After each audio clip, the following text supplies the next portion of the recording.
All right, good afternoon, everybody. What we'd like to do is walk you through our model by which we've been preparing for this COVID surge and let you know what our preparations were and what the assumptions they were based upon and how we came to the conclusions that we did. Deborah Birx, who you know is the White House COVID coordinator, said yesterday that Connecticut will be one of the next hot spots. And we've been trying to explain to Washington for some time that Connecticut, southern Connecticut, is one of those hot spots and has been for some time since we're part of that greater New York metropolitan area. Let's go to the next slide, planning ahead. What this is meant to indicate is that this planning right now and the models that we're going to walk you through are what we base our estimate for peak hospitalizations, and that's very key.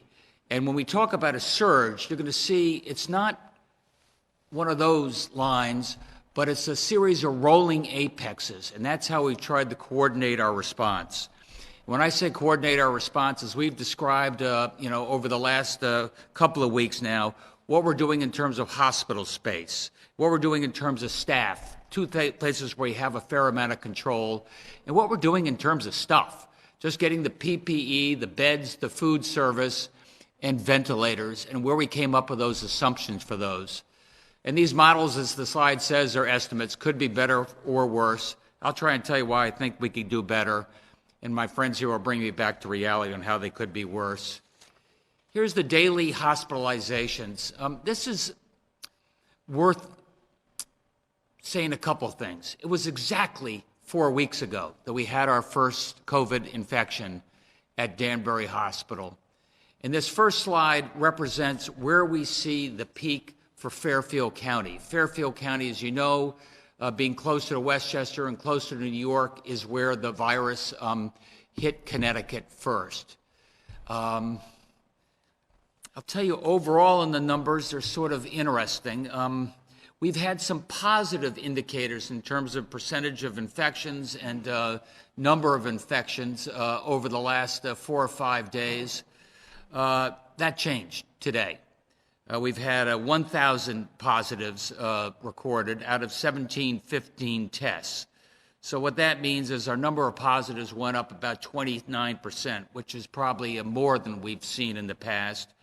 And a little disturbingly, the percentage of tests that resulted in people positive spiked up at 64%. We now have a total of 20,000 tests and 4,900 or so positives. But remember, these numbers are bouncing around. Number of hospitalizations went up about 82 to 909, and that's a little less right now, and we can talk about that in a minute. And fatalities, another 19 poor souls, and up to a total of 131. And maybe there's some anecdotal evidence that in certainly the southern part of Fairfield County, the places that were first hit with COVID, the places that have maybe the longest experience with social distancing, there's been some slight moderation, but it's really too early to speculate on that. But I think you see Fairfield County, we see the surge sometime in the next 2.5, 3 weeks. In the next slide, we're now going to go to New Haven County. And again, New Haven County, two things are indicative there. Probably the surge is going to be 2 or 3 weeks after, say 2 weeks after where we are in Fairfield County. And again, you'll see that gives us a little bit of planning room in terms of how we allocate resources between hospitals. And you'll see their peak of the apex is a little less. And it's a little less, our models show, because it reflects mainly, lower density, and which could mean a game changer for bringing down the peak overall. Our next slide is Hartford County. Again, out another 2.5 weeks. Again, the peak is less. Again, that probably mostly reflects, density and to some degree social distancing as well. And the last slide, which you should see there, is Eastern Connecticut. good time to be in Eastern Connecticut. It's the lowest density area, the place that will be last afflicted by the COVID virus. And you see a much lower surge in Eastern Connecticut. And again, that probably overwhelmingly reflects a little bit more time for planning, a little more conscientious, perhaps on social distancing, but most importantly, lower population density. Let's go to the next slide. I think I can speak to that. So what we have in this slide is sort of a composite of where we are measuring those 4 different waves that we just went through, the 4 different apexes that we have to plan around. And you'll see in this slide that overall, at its peak, we may need a total of 12,000 COVID beds if nothing changes due to social distancing or technology, and 4,000 ventilators. Let me talk about the one that we control first, and that is beds. As you know, or maybe I can remind you, we've got about maybe 7,000 beds overall in the state of Connecticut, but only 4,000 of them right now are COVID ready, so to speak, ICU ready. And but through the good work of our hospitals, working in collaboration, working as one, and by working as one system, it gives them much more flexibility to be able to address the needs where they are. I think they're going to be able to increase their capacity. I said by 50% a few days ago, maybe even a little more than that. Maybe we can get up to 3,000 additional beds, doubling up, finding the ambulatory care, finding the non-urgent beds, finding that in terms of PPE, finding that in terms of critical care beds, and expanding our capacity from, say, 4,000 to 7,000 beds. In addition, our nursing home population has been shrinking, as I pointed out before. We can talk a little bit more about how some of our COVID patients in those nursing homes are going to go to a COVID-specific nursing home or a specific wing just to make sure there's less cross-contamination. But just as importantly, out of these empty nursing homes or non-used nursing homes, we're going to upgrade them and get another 1,000 beds there. And finally, you see that we've got the surge hospitals. You saw what we did down in southern Connecticut, and now we're in central Connecticut, and down in Stamford. And those will be for intermediate care, folks in recovery from COVID-related. So as needed, we can get up to those 12,000 beds if that's a peak of absolutely what we have to do. Ventilators, you see that 4,000 ventilators is taking a little more work. Ventilators, as you probably know, and I said yesterday, we have a little over 1,000 right now. We got 50 ventilators from the national stockpile, and New York State, New York City got 4,000 ventilators. So we're working every day to see if we can get some more ventilators. I think you probably know that we have a ventilator manufacturer here in the state. Maybe we can ramp up production there and get ourselves some more ventilators. Working what we can out of the federal government, scouring the globe for what we can. Working with our hospitals and manufacturers has been incredibly creative in terms of see how we can get multiple use out of one ventilator, say being able to serve 2 patients of a comparable situation. I've also been talking to Dr. Murphy down in New Vance, and he was explaining how we allocate ventilators. Sometimes ventilators are necessary, sometimes maybe more high-flow oxygen and other alternatives. So we're going to stretch our use of ventilators as best we can, and probably just as importantly, as you see from those apexes as they rise over a course of 6 or 8 weeks, it could be that some of the ventilators are going to Fairfield County today, and in 6 or 8 weeks they'll be going to Eastern Connecticut. So we'll be able to mix and match and increase our allocation there as well. Last thing you see on the game plan, a couple of things. One, there's an extraordinary difference in infection rates and how fast this spreads between, say, Seattle, Washington, and New York City. And there's some early indications that perhaps our social distancing is working, and I cannot impress upon you enough how serious this is that you follow those dictates. I told you in the last couple of days we're We're a lot stricter with a lot of our stores, grocery stores, Walmart and the such, very clear about the number of people we can have. And people have been honoring that in a pretty serious way. And where they haven't, police have been telling them this is what you got to do. If there's any way you don't have to go into a store, don't go in the store. If you absolutely do, just one member of your family. These are sort of key priorities. As you also know, I mentioned yesterday, no more social travel, by which I mean hotels, short-term rentals are reserved just for first responders. So much of the virus travels when people travel. And we're trying to do everything you can to keep you stay safe, stay at home. That includes people in this state, and that includes anybody thinking about moving to this state. I'll just tell you, we're also working on some new testing therapies that I think are going to make an enormous difference. You see that preparing for the exit strategy and building surge capacity.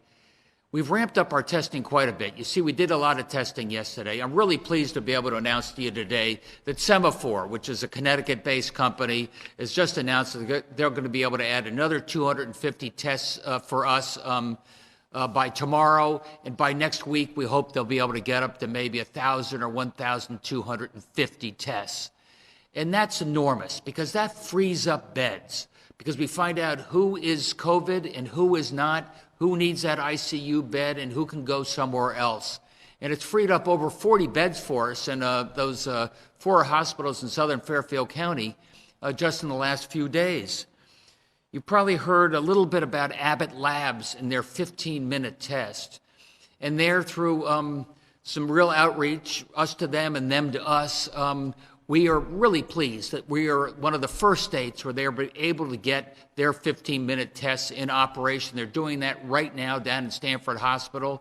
So people go into ICU, we're going to be able to tell immediately or within 15 minutes where they should be going. Again, that frees up capacity. Testing for nurses and first responders as we gear this up a little more so they know they're safe, and we can be a lot more methodical about how we allocate people there. Other new therapies that we're looking at, the hospitals are looking at, you've heard a lot through the media probably, hydrochloroquine. That is being used in a modest way just with a doctor's prescription, but there is some effect that maybe it is mitigating and helping people get out of the hospital a little bit sooner. Obviously, that's for lupus, and that's for arthritis, and that's for malaria. But over the next week or two, there could be an increased flow. So there are a lot of ways that we can move that dial and make sure that when it comes to hospital beds, when it comes to our capacity, what you see in those 4 waves of the apex, we're able to build there. And obviously, the toughest one for us to be able to thread that needle is on ventilators. But again, I think you see some ways where we'll be able to mitigate that effect as well.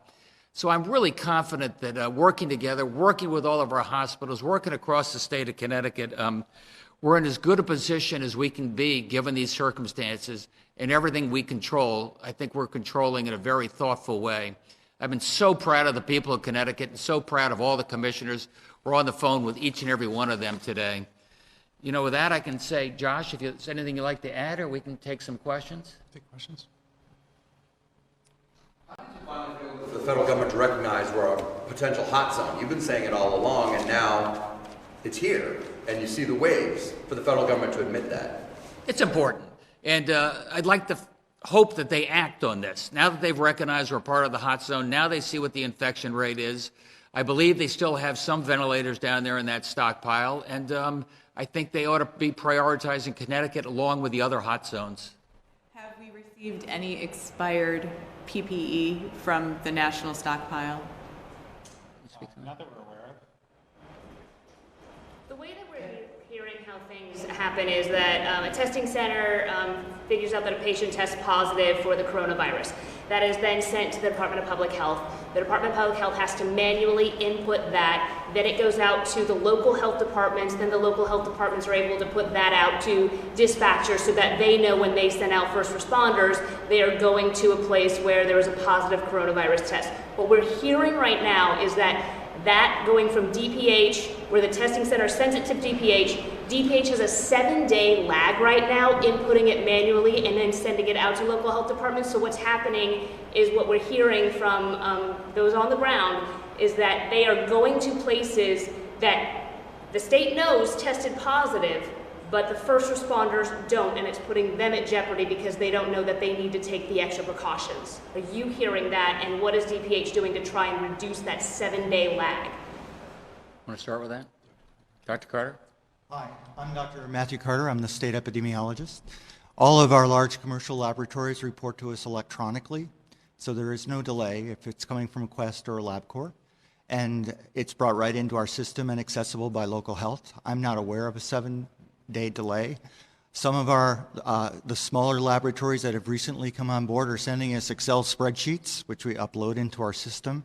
We do not have to enter most of the laboratory results that we have by hand.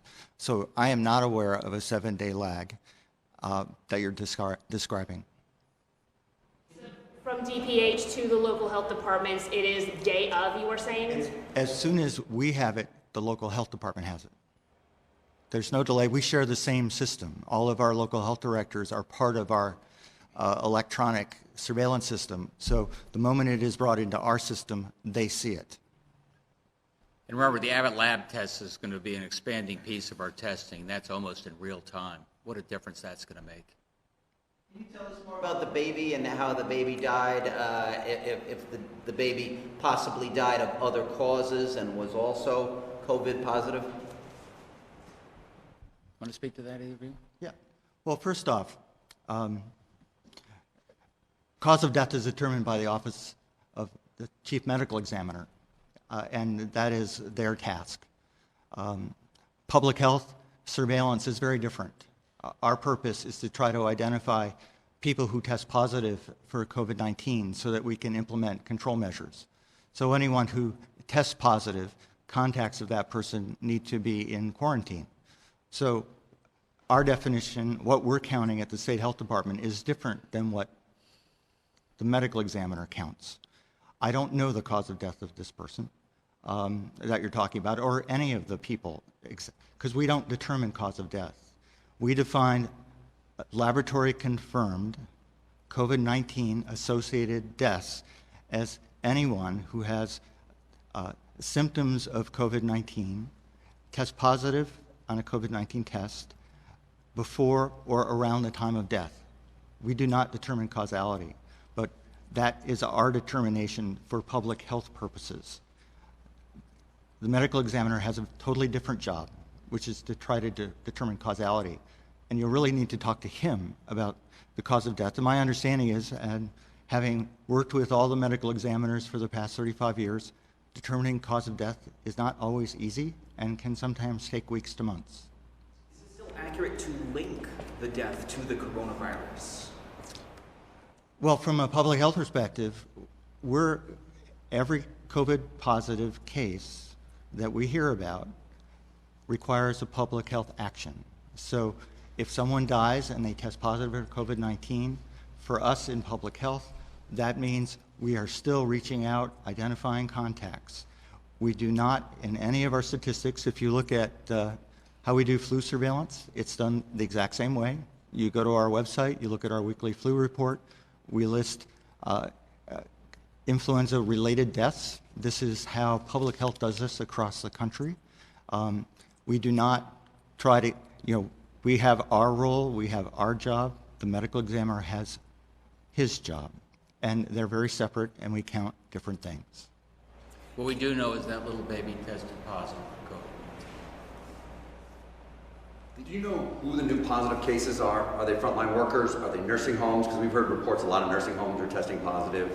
Any idea who those big bucket of new test positives are? Do I individually know who all those people are? More like frontline workers, they're the most severe tested. We've heard reports of 44 people in a nursing home having tested positive in one nursing home. What we get in a laboratory report form is essentially name, sex, date of birth, address. That's it. We may get race, ethnicity, but those are filled in probably less than 50% of the time. That's what we get. So, are you going to begin reporting ethnicity ethnicity or race along with these numbers, or that's not something that you receive? Because the medical examiner is providing us with information on deaths that he receives. They receive very detailed information that concerns race and ethnicity, and that will be in today's update. That will be included in the update that's posted at 5 o'clock today. Let me just add, if I could, we're doing everything we can to upgrade the model and get more real-time information. So that's why I'm so excited about the possibility of the Abbott Labs 15-minute test. So we don't have these buckets of results, some of them coming back from 3 or 4 days ago, and you go, what does this mean? We're going to have much more control over that. And preparing for our exit strategy, we've also placed the largest order for smart thermometers. You know, what the heck am I talking about? These are thermometers that are Bluetooth connected to your iPhone. So the moment you take your temperature, before you go to work, before you go to electric boat, before you go to that hospital, all of that information is uploaded in the cloud. So we're going to have in real time models that tell you where this virus is going, where it left, and maybe where it's coming back in September or October. So this information is not going to have a 5-day lag. It's going to have a 5-minute lag. Just to be clear on that, you are confirming or not confirming the 44 at the nursing home that Bob mentioned? In other words, you would know that, correct? It's in our today's report. I believe the number is 46 or 48. I'm sorry, I don't have it. We'll get that right to you. Yeah. Have at least one COVID-19 positive case. Okay. And that'll be in the daily update that comes out later today. But the 44 from one nursing home, because I know there's yesterday No, there was like we are not releasing the number of positives per nursing home. That we're releasing the number of nursing homes that have at least one case. And you're separating nursing homes you're actually removing them from one to another, or now we're hearing wings possibly. Kind of give us a little bit more of how that is, because I know a lot of people are worried about how it's a good idea to separate them. Okay, so the strategy with nursing homes is, as the Commissioner Coleman Mitchell outlined yesterday, I think, was to do exactly that, to try to isolate COVID positive from COVID negative, whether that's in a wing of a large nursing home where there can be physical separation, where there can be staff separation. And then we're also working very hard right now to stand up and reactivate closed nursing homes that can be opened back up to become COVID positive nursing homes, either to get people out of other nursing homes or to receive patients who are coming out of hospitals who are not going to be received perhaps back into the nursing home that they used to be in as they continue their recovery. So Commissioner Gifford has been working hard with Secretary McCaw, and we press released earlier today significant additional financial incentives for those nursing homes, both in terms of their rates and potential assistance with startup costs to reactivate some of those nursing homes. But we really need the industry to step up now and help support those initiatives to as Commissioner Coleman Mitchell said yesterday, ultimately to help save lives. What is the latest on that point? In other words, can you tell us five nursing homes are participating as 100% COVID, or 3 or 8? What is the latest? Obviously, you're working on this every day. What is the latest on this? No further details along the lines of what you shared, Chris, to share today, but suffice it to say that the discussions with the operators are going on around the clock right now, and we're looking forward to seeing forward progress on that in the very near future. When could the list of nursing homes potentially be released that have at least one positive case? That'll be in the release today. Regarding the curve for the graph showing the models, it seems that the peak tends to be late April, early May. I'm guessing the thought process here, though, is that the guidelines, because I want to assure people here that the guidelines don't end once that peak hits, right? Can you give us an idea of once that peak does hit? Because I'm assuming also that would mean a peak number of deaths, as well as a peak number of hospitalizations and infections. When would the guidelines start to either diminish or go away completely? Because I know China is facing this right now, where they are doing relatively well on the basis of infections, but their fear is reinfecting and then going through this all over again. Yeah. It's too soon to know the answer to that question, but you raise a very important point. When we get across the apex of those curves, That doesn't mean that the next day life goes back to normal, because as you point out, there's still a significant portion of the population that hasn't had COVID-19, and we need to think very carefully and act very carefully that we don't take the restrictions off too quickly and, as you said, lead to another flare-up. So this is why the governor described some of the strategies that we've already started working on, the smart thermometers, the increased testing, elements that we think will give us better analytics to isolate cases, to do contact tracing, to take the measures necessary to give us a path to, in an orderly fashion over time, start to get back to life as normal. But the reality is, Dr. Carter reminds me often, no one really knows at this point, what those actions will look like. And China, as you pointed out, is kind of stumbling through it right now and potentially making some mistakes that we will make sure we learn from. So the estimation is the guidelines, at least in some form or another, will be with us for the next several months. I think that's likely. Yep. Governor, with the numbers that you've been giving us today and just gave us just now, are you considering any further restrictions? By that I mean San Francisco style stay in place. Obviously you put in restrictions. What are you considering as far as more restrictions go? I'm making sure we enforce the restrictions we got right now, Chris. And like I said, we've gone to a lot of these stores where there were some rumors. Frankly, a lot of you have been sending us video clips. If there's a store that's crowded, we go there, we respond quickly, and they don't stay open if they don't honor the social distancing restrictions. We're working like heck with young people to inform them every day. I'm thinking hard about the basketball hoops and telling the mayors, it breaks my heart, but I think the basketball hoops are too big a temptation for a group. I think they ought to come down. I want to keep parks open as long as I can, but you better honor the social distancing, because this is the month where it really matters, and otherwise we're going to have to shut that down too. If I could just add one point, Governor, to that, Chris. That curve and that peak that the governor described of 12,000 COVID beds and 4,000 ventilators that could be required, we can impact that curve. If people do what the governor asks them to do every single day and take these social distancing measures seriously, we can bend that curve and we can flatten that out, perhaps push it out a little bit, but hopefully reduce the number of infections in total as well. That gives our healthcare system a much better chance to be able to deal with that peak. And so this is why the governor is banging on about this every day. It's so important because people can have an influence on what the shape of that curve looks like. Now that we have the county-by-county breakdowns of when this will peak, is there a date prior to the peak where the virus might catch up with the resources that we currently have? Well, I think that's the point about the governor made about, we build the capacity before we need it, right? We're trying to stay one step ahead of that, or actually many steps ahead of that as much as we can.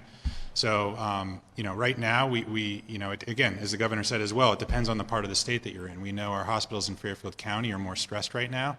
And in Hartford and Eastern Connecticut, it's actually pretty quiet still. That's why a lot of the work that our healthcare response team that the governor announced last week with the 3 CEOs of the major hospitals that have been meeting every day, planning, are really focused right now on Fairfield County.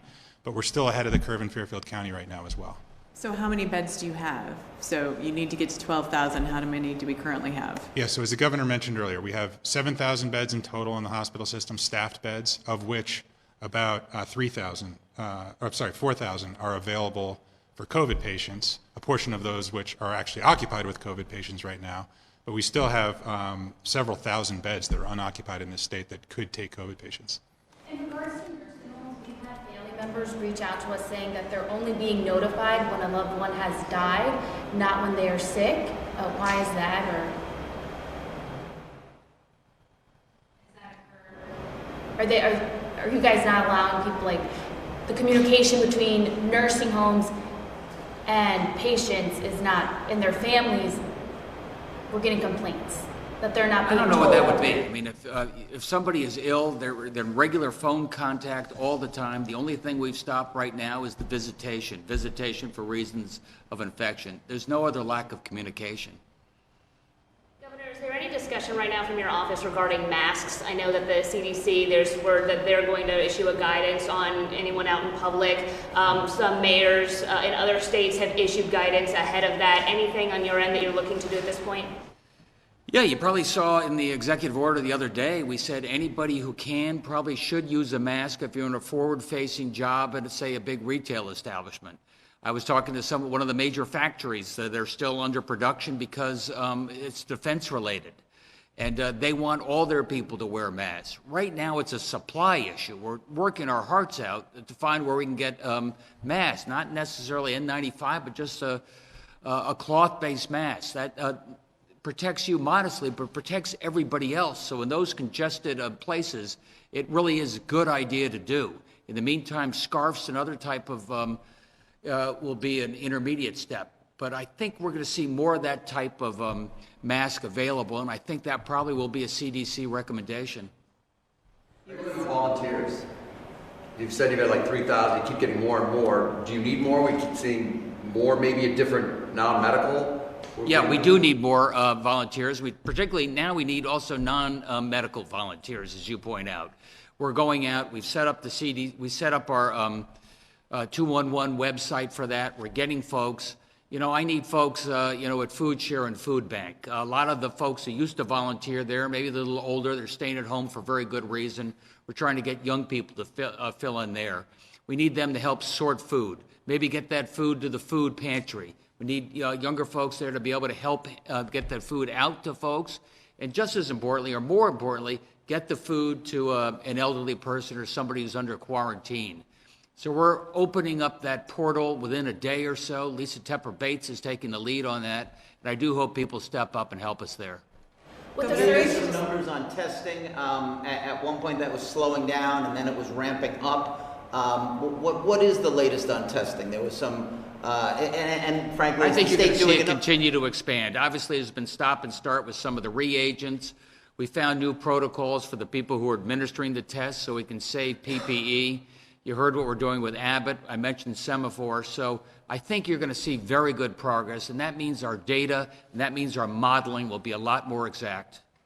Governor, based on these models, it looks like we're going into the summertime, and there's a presidential primary that you've put off until June. Have you made any decisions on whether the state should be able to, people who are afraid to go to the polls should be able to vote by absentee ballot? Look, it makes all the sense in the world to me. I'm sort of navigating the politics around this building right now on that issue. I don't want people going to a voting booth. I don't want them waiting in line. I certainly don't want anybody over the age of 60 or 65 in that position. And I think there probably will be some obligation to have a primary. So we're going to work through that pretty soon. I'll probably do it with all my fellow governors because we're all about on the same date now. And I'll add to that. Paul Mounds, Jr., Chief of Staff for the Governor. When we moved the original date, we actually were working with our fellow governors from across the state who had a similar date.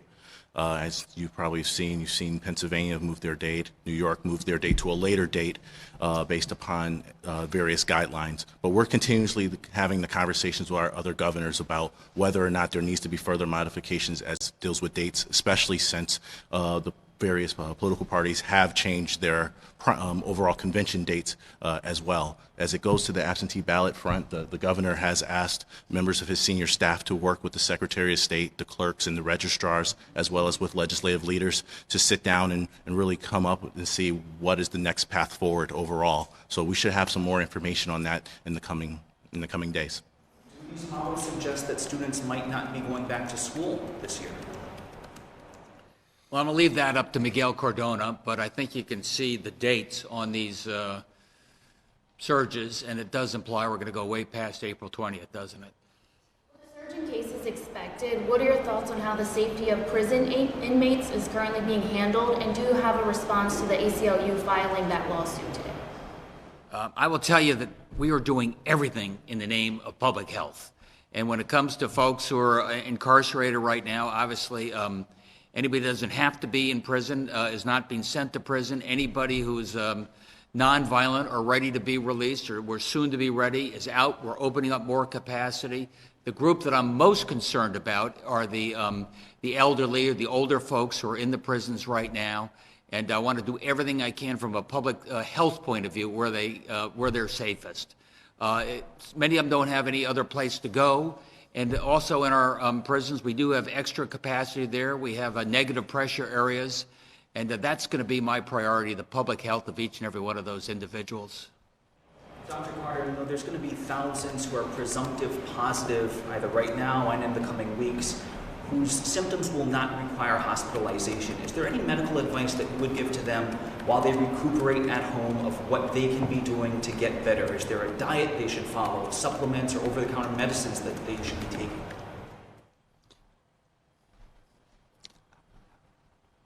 I think that really the recovery from this just takes time. By the time somebody has been sick for 10 or 15 days, many of these people who have been sick at home, the people with mild symptoms, nothing is slowing them down. Actually, what we're trying to do is to make sure they don't go out until 3 days after the fever has ended and the symptoms have improved. But some of these folks are really sick. They haven't eaten very much in 10 days to 2 weeks, may not have had a lot to drink. They just need time. They're weak, they're tired, they just need to recover, and they need space to do that. I don't think there's any single thing that you can take that will help in that situation except to get enough rest, to get enough to eat, and to drink plenty of fluids. Have you heard anything about a vaccine or where we're at or update, anything positive? Well, I don't think the situation has changed. A year and a half is still a year and a half.